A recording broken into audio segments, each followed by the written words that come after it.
Price Lord. இன்னைக்கு நம்முடைய சபையில் இருக்கிற வாலிப பிள்ளைகள் வேதாகம கேள்வி பதில்களுக்கு சிறப்பாக யாரெல்லாம் பதில் சொல்கிறாங்க அப்படின்னு பார்ப்போம். ஸ்டார்ட் பண்ணுவோம். ஓகே, இப்போ ஃபஸ்ட்டு நம்ம பிரவீனை கேட்போம். பிரவீன் ரெடியா? Yes first. ஓகே, வேதாகமத்திலே நோவா என்ற ஒரு மனிதன் இருந்தார். அவருக்கு எத்தனை பிள்ளைங்கள் இருந்தாங்க? 3 பிள்ளைகள் ஃபர்ஸ்ட். சரியான பதில். அடுத்து நெக்ஸ்ட் வாங்க ஜோன்சன். ரெண்டாவது கேள்வி. ரெடியா இருக்கிறோம் ஃபர்ஸ்ட். ஓகே, வேதாகமத்திலே எலியா என்ற ஒரு தேவ மனிதன் இருந்தார். அவர் எத்தனை அற்புதங்களை செய்தார்? 7 அற்புதம் ஃபர்ஸ்ட். ஓகே, சரியான பதில். சூப்பர்.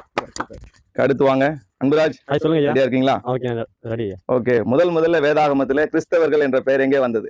முதல் வந்து அந்தியோகியா பட்டணத்துல வந்தது ஐயா. ஓகே, சூப்பர் சரியா சொன்னீங்க. ஓகே, அடுத்தது அன்ராஜ் ரெடியா இருக்கீங்களா? ரெடியா ஐயா.